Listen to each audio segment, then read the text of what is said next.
human rights, rights of individuals and everyone else in the developing countries. Just because they're the government, they cannot basically do that. Thank you.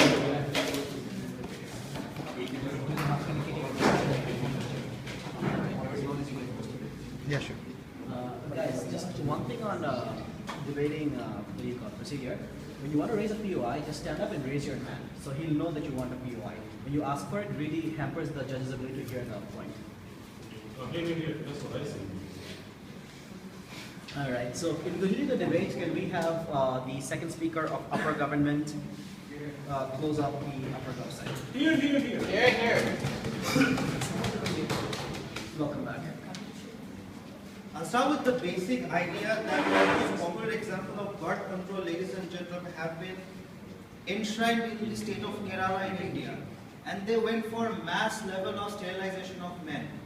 Now you have a compassionate government here who believes in one particular principle, that Aladdin needs to play with his billboard and it has to be proper. And we've shown this much compassion to you and we have said that we're going to clip it, we're not going to cut off the source of your semen. Therefore, the girls stay safe, they don't get pregnant. At the same time, Aladdins are happy. So if that is the simple logic of this ethos or whatever you call it in this debate, I will be going on to the first refutal and the only refutal I believe. And that is, when asked in a POI, Tanvi said that premarital pregnancy or underage pregnancy only occurs because of rapes and other sexual violences. Point is, let's talk about proactive actions being taken for women in this house. Firstly, the government tries to go forward and ban child marriage. Fair with that. Trust me, most of the qazis out there in the Muslim society, they certify girls to be overaged and they get married. They're still getting pregnant. So underage pregnancy is not being stopped by that.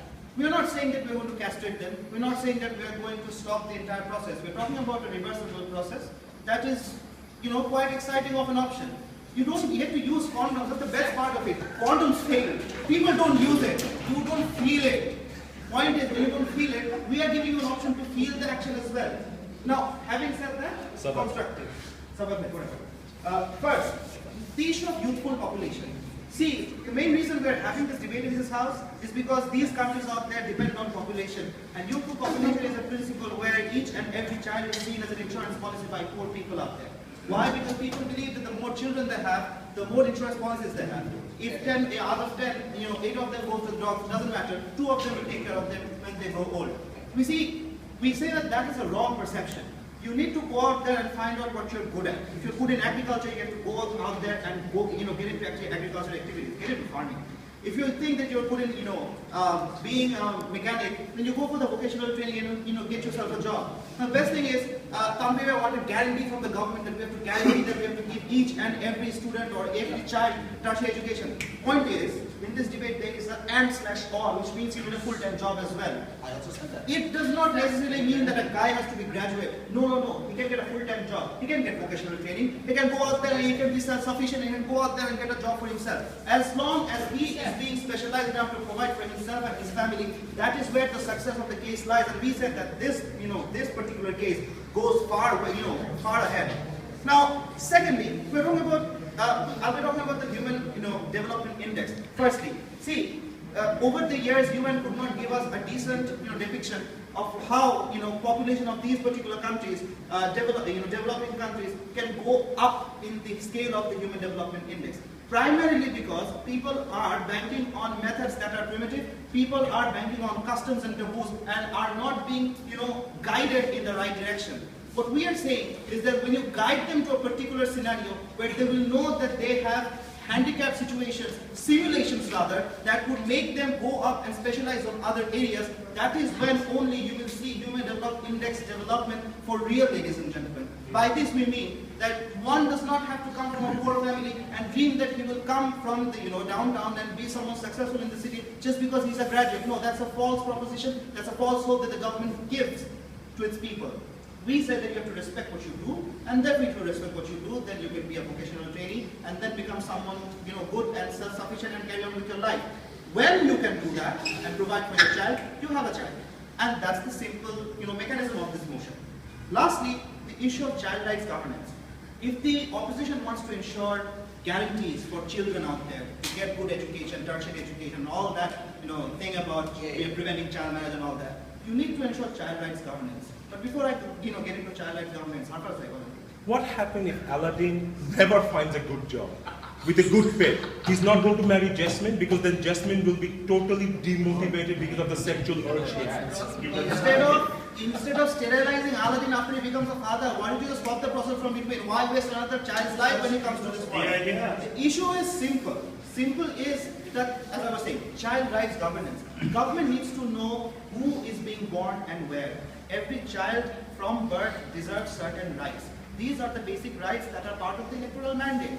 If the government wants to ensure that, the government needs to give them lesser of all the evils, right? You need to give them the best possible option they have. And therefore this motion presented to you carries the ethos with it. Sit down. That either you get a full-time job or you come out of your graduation ceremony and then we will do what it takes to make you a father. No problem about that. So, in a nutshell, what did we basically show you?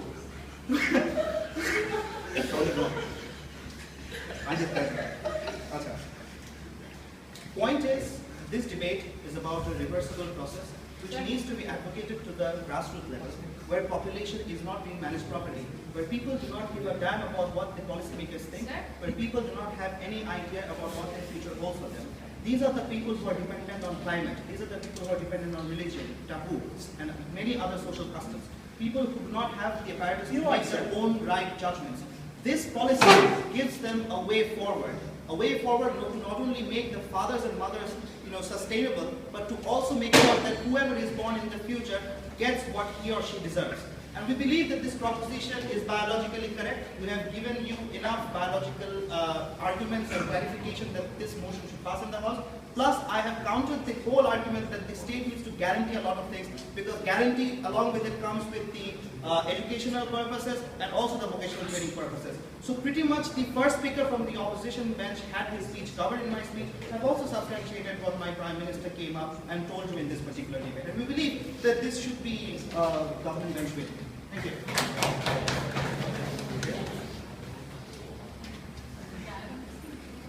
Speaker 4 for 6 minutes and 34 seconds. 6 minutes 34. Impressive. House recognizes opening government and calls the deputy leader of opposition to complete the opening house. Here. Since this is your cell phone, if you want, you can take it back. Or take another stopwatch. No. I'm just wondering what I'm doing here at this point. See here. Ready? So, Lord, but is my father glad this policy didn't pass when he was having me? Ladies and gentlemen, what we must realize in the House today is that the government has this idea that they are going to, one, possibly restrict and increment in population growth, ladies and gentlemen, or at least retard it to the point that they can significantly control it. And two, they want to give the next generation the best possible chance they have at their optimal lifestyle, ladies and gentlemen. Ideas that we can respect, ladies and gentlemen, but ideas that we find, ladies and gentlemen, at the end of the day are not achievable. What we must understand is that the government thinks that it is being ethical, it is taking a higher stance because one, they're allowing the average male to still pleasure themselves, ladies and gentlemen, and two, they're looking out for the best interests of the country because best interest of the country is just because they think that they can control the population. My first question here is, do we honestly buy into the stereotype that the average male's only interest in his penis is the average orgasm, ladies and gentlemen? We do not. We believe that the average male is fully capable of buying into the emotions, ladies and gentlemen, of not taking care, of wanting a family, ladies and gentlemen, of wanting to actualize himself not only in his professional life but in his personal life as well, ladies and gentlemen. And a few tawdry encounters with the right hand in a bedroom is not good enough for that to happen, ladies and gentlemen. But the second point that we believe, ladies and gentlemen, is that they talk about in the interest of population retardation, ladies and gentlemen. We must understand that one, the male is not the only invested party, not taken, sir.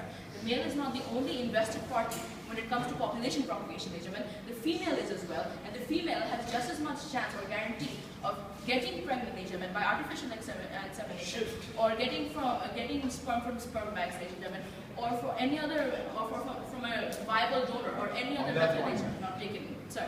Ladies and gentlemen, people in the developing countries not only have children because they have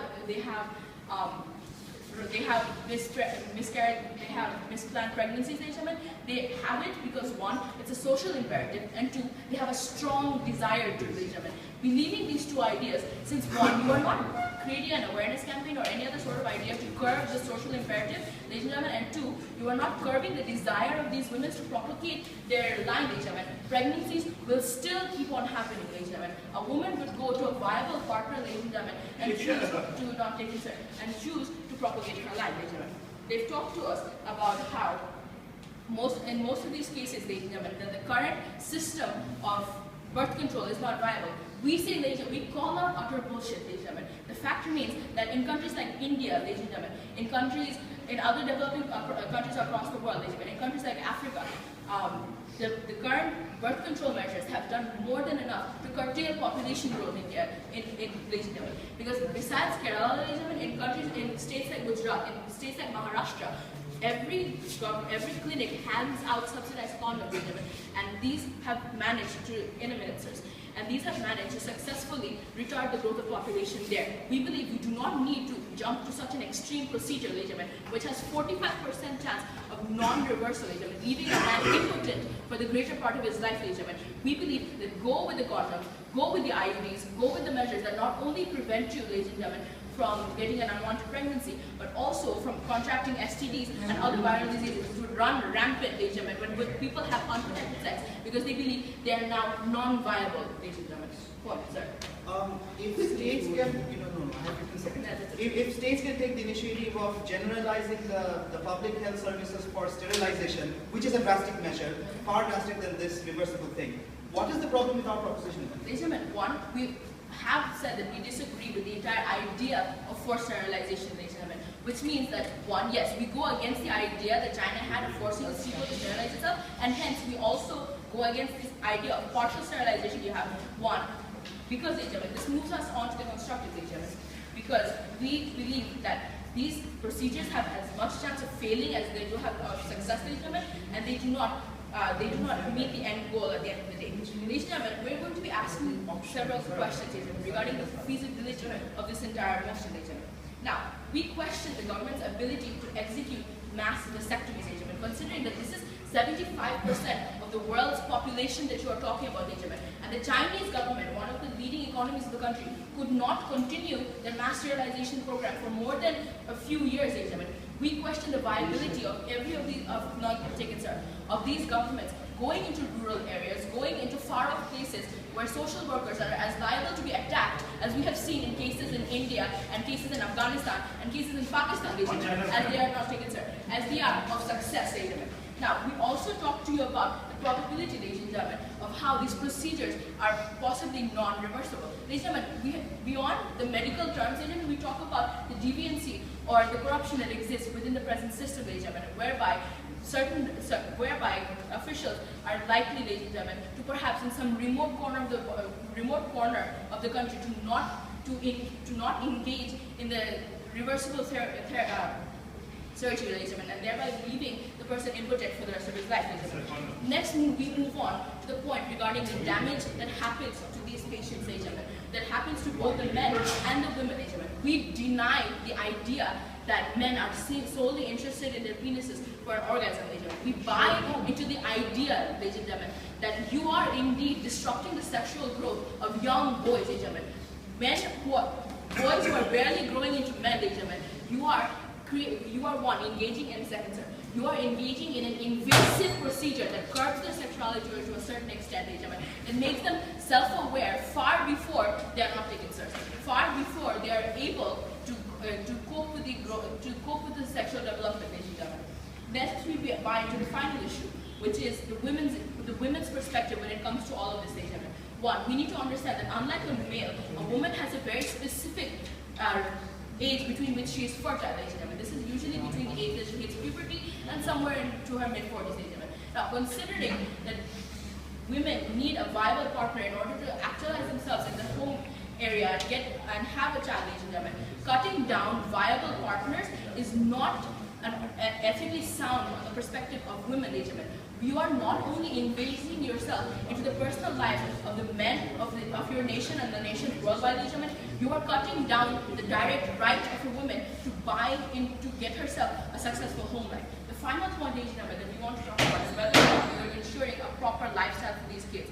No, ladies and gentlemen. The next generation that they so dearly want to protect, you're traumatizing them. You're inhibiting their growth, ladies and gentlemen, and you're cutting off their cycle of life, ladies and gentlemen. Hence, given all of these ideas, we don't understand where the government is coming from. Thank you. That is yes, you don't understand. Oh, sure. Pick on the 18-year-old. Exactly.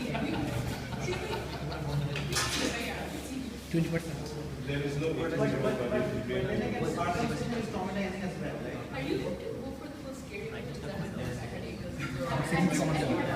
I had